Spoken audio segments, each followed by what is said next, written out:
हनुमंते नमः। दर्शकगण, मैं आचार्य सत्यानंद টোটকা নিয়ে আসি আপনাদের কাছে। हैरत अंगेज টোটকা।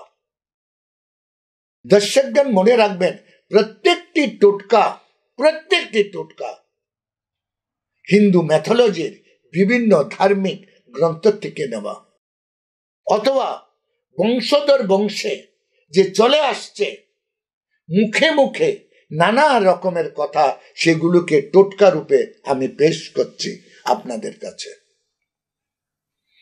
আজকের এই টোটকাটিও আপনার জন্য।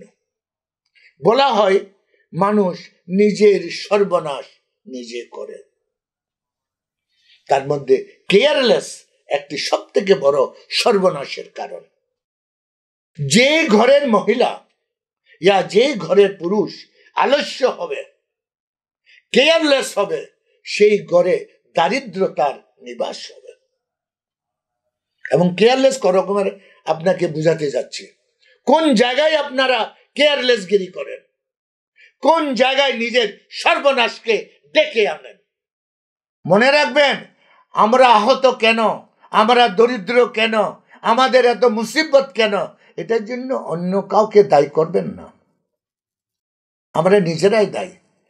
তার মধ্যে একটা আপনাদেরকে বলছি যে আমাদের পরম্পরাতে শাশুড়ি আর বোমার মধ্যে যে কলহটা হয়, তার মধ্যে একটা বড় কারণ সিস্টেম।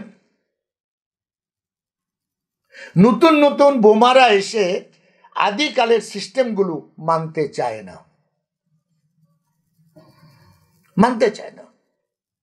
দর্শকগণ, এটার জন্য আমি প্রুফ, আমার কাছে আমার ক্লায়েন্ট, আমার ভক্তরা এসে এই ধরনেরই কথা বলে, গুরুজি আমার স্ত্রী এটা, আমার মার এই কথাগুলোকে নিয়মে আনতে চায় না। একটি জিনিস যেটা আপনাকে বরবাদ করে দেয়। মনে রাখবেন, বাড়ির তিনটি মহত্বপূর্ণ জায়গা যেটার উপরে আপনাকে ধ্যান রাখা উচিত। একটা বাড়ি ইয়া ফ্ল্যাট, তার তিনটি মহত্বপূর্ণ জায়গা যেটা আপনার উত্থান আর পতনের কারণ হতে পারে। দর্শকগণ, একটা হচ্ছে আপনার ড্রয়িং রুম, যেখানে আপনার সমস্ত লোকেরা, পরিচিতরা, বিজনেসম্যানরা, কর্মচারীরা, যে কিছুতে আছে তার লোকেরা এসে ওখানে দেখা করবে। দ্বিতীয় স্থান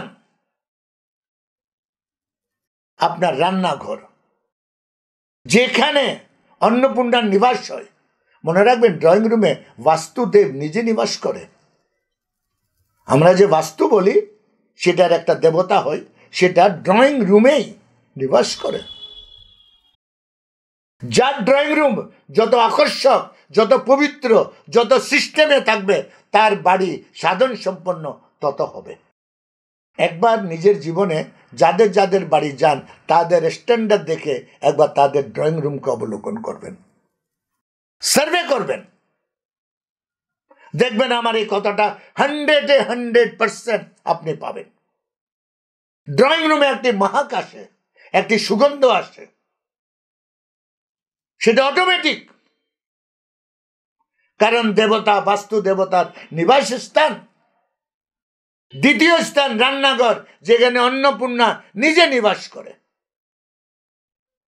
যেমন ড্রয়িং রুমকে আপনি সিস্টেমেটিক রাখবেন, সাফ সুতরা, পর্যা পরিষ্কার, নিট অ্যান্ড ক্লিন, তেমন আপনি রান্নাঘরকে রাখবেন প্রত্যেকটি জিনিস যথাবৎ পর্যা পরিষ্কার। 2 টাইম রান্নাঘরকে পরিষ্কার করতে হয়, প্রাতঃকাল আর রাত্রে রান্নাঘর বন্ধ করার আগে। তৃতীয় স্থান, যেটা মুখ্য স্থান, যেটা দারিদ্রতা, একমাত্র দারিদ্রতা ওই জায়গার থেকে আসে। একমাত্র ড্রয়িং রুমে দারিদ্রতা আসবে না, আপনার বিজনেস না হতে পারে। রান্নাঘরে বরকত হবে না, একবার আপনার উলটফের হতে পারে, কিন্তু দারিদ্রতা আপনার জীবনকে নিষ্ক্রিয় করে দেবে। ধীরে ধীরে আপনি কোলাপস হয়ে যাবেন, টাকা কম পেতে শুরু হবে আপনার। দেখবেন আপনার রান্নাঘর, বাথরুমে আছে, আপনি কাপড় টাঙিয়ে রাখেন, স্নান করেন, ওখানে রেখে দেন, পৌঁছতে থাকে কাপড়, সকালে রাখেন, বিকালে ওটা ওয়াশ করা হয়, ততক্ষণে দুর্গন্ধ। কাপড় টেঙে থাকে অনেক সময়, আবার ওখান থেকে টেনে এনে আপনারা আবার পরে নিন কাপড়টা। রাহুর নিবাস, কেতুর নিবাস স্থান বাথরুম। কমসে কম বাথরুম থেকে কাপড়, এত কাপড় রাখবেন না, ভিজা কাপড় টাপড় ওখানে রাখবেন না। দ্বিতীয়ত, বাথরুমে যদি কাপড় কোনো টেঙেও রাখেন, বাইরে আনেন, ওটাকে একটু রৌদ্রুতে দেবেন, তারপরে ধারণ করবেন। ইয়া তো আয়রন করবেন বাইরে আপনার কাপড় জামা, ইয়া একটু রৌদ্রুতে দেবেন।